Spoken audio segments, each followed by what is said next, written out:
Pameran Udara dan Maritim Antarabangsa Langkawi 5-17 akan berlangsung tidak lama lagi. Justru itu, pelbagai persediaan dilakukan.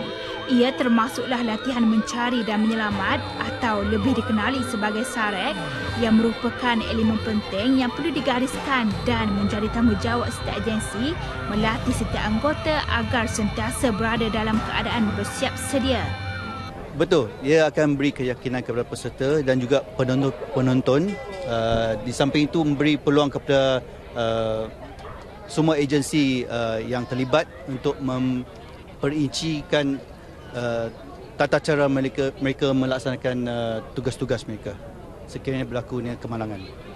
Inisiatif itu diambil bagi menguji tahap kecekapan anggota dan menguji kemahiran koordinasi anggota jika berlaku kemalangan. Latihan yang melibatkan 30 agensi kerajaan dan swasta kali ini memfokuskan operasi kecemasan menyelamat bagi mangsa nahas udara. Ia mengambil iktibar dari kemalangan yang berlaku pada 5/2015 apabila 2 pesawat Jupiter Aerobatic Team Angkatan Udara Tentera Nasional Indonesia terhempas ketika melakukan latihan aerobatik.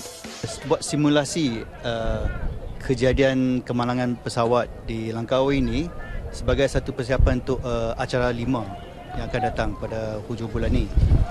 Jadi untuk senario kali ini kita membuat simulasi pesawat jatuh di kawasan penonton. Jadi maka kita lihatlah berapa ramai orang yang cedera kan. Jadi itulah kita cuba menangani dia sebaik yang mungkin lah.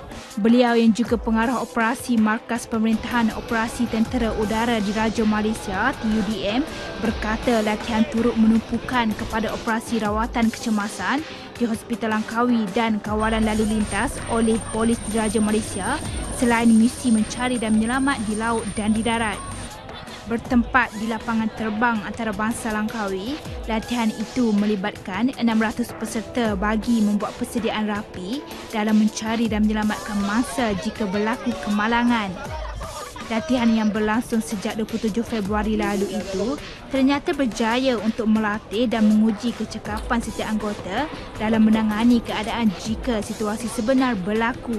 Jadi eksersis ini memberi ruang dan peluang kepada kita menilai balik dari segi kemampuan dan dari segi teknik dan taktikal, dari segi operasi lah, termasuk dari pemadaman dan juga penyelamatan. Untuk hari ini kita nampak alhamdulillah berjaya melibatkan berbagai agensi.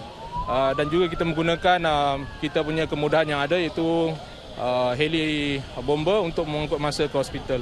Jadi dari segi SOP dan juga pencapaian kita untuk meredakan masalah mangsa dari respon time adalah cepatlah. Di mana ramai pelawat atau pengunjung semasa kita buat airshow, jika berlaku sesuatu kemalangan kita bersiap sedia untuk menghadapi dan menangani dengan pantas dan juga berkesan.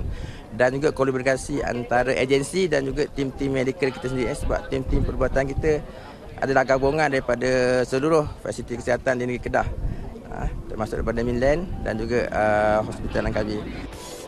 SAREK kali ini diterajui oleh TUDM bersama Lapangan Terbang Antarabangsa Langkawi memberi kepuasan apabila misi latihan dilihat berjaya dan berjalan dengan lancar. Secara keseluruhannya, pihak Malaysia Airport berpuas hati dengan eksersis yang telah dijalankan. Eksersis ini merangkumi 2 senario. Semalam water SAREK, hari ini land SAREK. So water SAREK lebih kepada laut. Hari ini land SAREK kita buat di kawasan lapangan terbang lah. Secara keseluruhannya kita tengok agensi-agensi bantuan yang ada di sini sudah bersedia untuk menghadapi 5 yang akan berlangsung pada 21 Mac nantilah. 5-17 kali ini menerima penyertaan 505 syarikat dari 36 negara manakala lebih 40,000 delegasi dijangka mengunjungi pameran berkenaan. Laporan Wano Ashikin Wan Azmi bersama jurukamera Muhammad Zahidin Anwar untuk Selamat Pagi Malaysia.